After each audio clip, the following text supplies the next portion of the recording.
नमस्कार दोस्तों, share view channel पर एक बार फिर आपका स्वागत है।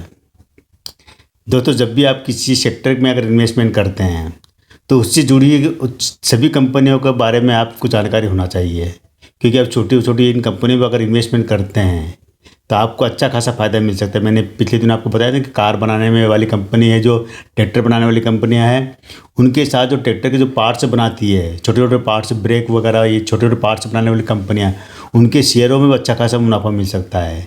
या जो वायर बनाते हैं उनको मिल सकता है।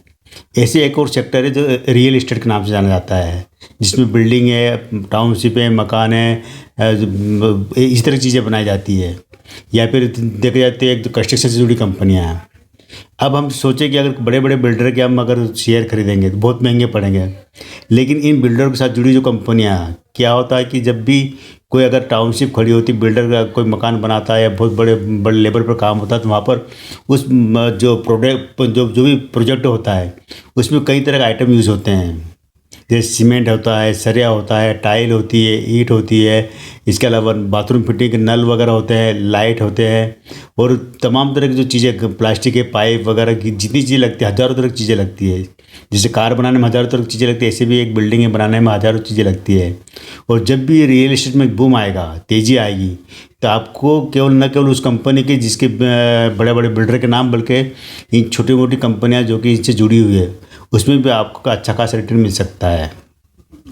तो आज जो मैं आपके लिए जो शेयर लेकर आया हूँ, ये लेक्सर्स ग्रेनिटो इंडिया लिमिटेड, ये नाम है इसका। ये कंपनी टाइल बनाती है, कोई ज़्यादा प्रोडक्ट नहीं, टाइल बनाती है। और ये गुजरात से कंपनी, बहुत पुरानी भी नहीं है, 2007 में कंपनी की स्थापना की, तो अभी करीब 14 साल हो चुके हैं कह सकते हैं आज की तारीख में।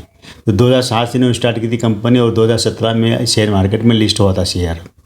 और शेयर की जो प्राइस रखी थी, लिस्टिंग प्राइस रखी थी 40 रुपये से लेकर 45 रुपये तक। और आज जो आपको शेयर मिल रहा है, ये भी करीब 40-42 में आपको शेयर मिल रहा है। इसका अगर लो और हाई की बात करेंगे हम, तो एक साल का हाई रहा है वो करीब 52-53 रुपये का हाई रहा है, और लो रहा है करीब 30-32 रुपये का लो भी रहा है इसका।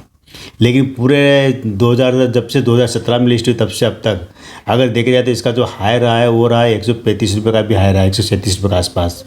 जब भी लिस्ट होने के बाद चढ़ा था ऊपर शेयर, तो वो भी इसका हाई रहा है, ये ज़रूर ध्यान रखना आपको। कंपनी का मार्केट कैप बहुत छोटा है, मात्र 86-87 करोड़ का मार्केट कैप है। कंपनी के पास संपत्ति भी ज़्यादा नहीं, करीब 150-200 करोड़ के आसपास संपत्ति है कंपनी के पास, मालिक के पास कह सकते हैं। तो बाबूलाल देत्रोजा और अनिल देत्रोजा वगैरह इसके मालिक हैं। इनके परिवार के लोग ही इस कंपनी को चला रहे हैं। कंपनी के इस शेयर की जो बुक वैल्यू देखेंगे तो वो आपको मिलेगी करीब करीब 9.5 रुपये के आसपास मिलेगी। फेस वैल्यू 10 रुपये, शेयर अभी स्प्लिट नहीं हुआ। कंपनी ने अभी तक कोई शेयर में डिविडेंड बोनस कुछ भी नहीं दिया है। कंपनी के ऊपर चूँकि कर्जा बहुत ज़्यादा है, करीब जितना भी इसका मार्केट कैप उसका 4-5 गुना कर्जा है। 332 करोड़ का, मतलब मोटा मोटा 350 करोड़ का कंपनी के ऊपर कर्जा भी है, देनदारी है कह सकते हैं। लेकिन एक बात अच्छी है, कंपनी का एक भी शेयर मालिक ने गिरवी रखा हुआ नहीं है, बल्कि इन्होंने अपनी होल्डिंग बढ़ाई है। 52% से 55% होल्डिंग कर ली मालिक ने, तो होल्डिंग बढ़ाई, एक भी शेयर कंपनी का गिरवी नहीं है। ये ज़रूर बात है कि कंपनी का जो EPS है बहुत कम है, -8.5 है इसका EPS, और ROE देखोगे तो -177 है। दोनों ही चीज़ मतलब नेगेटिव दर्शाती है। इसका जो रेवेन्यू आया है, जो लेटेस्ट रेवेन्यू आया है, वो करीब 28 करोड़ का रेवेन्यू आया है, वहाँ भी इनको घाटा मिला है। और जो सालाना रेवेन्यू आया है का, वहाँ भी इनको 15-16 करोड़ का घाटा ही गया है। मतलब कंपनी प्रॉफिट नहीं दे रही अभी, लेकिन भविष्य, मैंने कहा ना, ये जुड़ी किससे जुड़ी है, रियल एस्टेट से जुड़ी कंपनी है। तभी जो रियल एस्टेट है धीरे धीरे वापस अपने उफान पर आ रहा है, और जब भी इसके अंदर तेज़ी आएगी, हो सकता है कि आने वाले दिन इसी का ही हो। जो रियल एस्टेट में तेज़ी आ चुकी है, अब 2 सेक्टर बचे, IT सेक्टर और रियल एस्टेट। अगर इनमें तेज़ी आती है तो निश्चित है कि आपको ये शेयर भी चढ़ता हुआ दिखेगा। ये कंपनी का अगर हम उत्पादन की बात करेंगे, इनका बिजनेस की बात करेंगे, तो करीब दुनिया के 35 देशों तक इनका माल एक्सपोर्ट होता है। जो कि टाइल वगैरह बनाते, हर तरह की जो पॉलिश वाली सब टाइल बनाते हैं, जो बाथरूम में फिटिंग वाली, दीवारों पर लगने वाली फ्लोरिंग टाइल है, छत की टाइल, हर तरह की टाइल बनाते हैं। तो दुनिया के 35 देशों में निर्यात करते था अपने टाइलों का। इसके अलावा देखा जाए तो इनके पास खुद का ही मतलब डिज़ाइन, तो ग्राफिक डिज़ाइन जो टाइल पे होते हैं, जो ग्राफिक डिज़ाइन खुद का ही मतलब डिज़ाइन कैंपन है, वो तो उसी द्वारा ये डिज़ाइन करते हैं, अपने खुद ही बनाते ही है। इसके अलावा देखा जाए इनका जो प्रोडक्शन जो एरिया है, करीब 1,10,000 मीटर का प्रोडक्शन एरिया, जहाँ पर टाइल एक निर्माण होता है मशीनों द्वारा। इसके अलावा देखे जाए तो इस कंपनी 10,000 मीट्रिक टन के आसपास मतलब पर डे की इनकी उत्पादन क्षमता है, और इतना इनका निर्यात भी क्षमता है। हमारे देश में हर शहर में, हर छोटे बड़े शहर में इनकी टायलें मिल जाएंगी। लेक्सस ग्रेनिटो के नाम से है। लेक्सस ग्रेनिटो इंडिया पूरा नाम भी है कंपनी का। एक बात और बता दूं कि कंपनी बहुत छोटी है, ज़्यादा बड़ी कंपनी नहीं है। लेकिन हाँ, अगर इसका अगर पूरा डेटा खंगाले तो आपको अभी खूब बहुत सी चीज़ें आपको नेगेटिव नज़र आएगी। अब हम आ जाते हैं इसका जो आईपीओ का, इसका आईपीओ आया था 2017 में आईपीओ आया था। केवल मतलब ये कह सकते हैं कि 41 रुपये से 45 रुपये तक इसकी प्राइस रखी थी आईपीओ में। लेकिन क्या था कि इन्वेस्टमेंट बहुत बड़ा था। 3,000 शेयर का एक लॉट था और करीब 1,35,000 के आसपास इन्वेस्टमेंट था। ऋषि देखिए इतना बड़ा इन्वेस्टमेंट जिसने किया होगा उसने कमाया होगा। एक बार एक शेयर कमाई दे चुका है। अपने जो लिस्टिंग प्राइस से करीब 3 गुना चढ़ चुका है। 135 तक गया था, वहाँ से वापस अभी गिर गया है ये शेयर। तो अगर आईपीओ में अगर एप्लीकेशन लगाई होगी, आपको नहीं मिला, तभी आपको आईपीओ की प्राइस के आसपास ही मिल रहा है। आप यहाँ ले सकते शेयर चाहो तो ये अगर ये आपकी मर्जी रहेगी।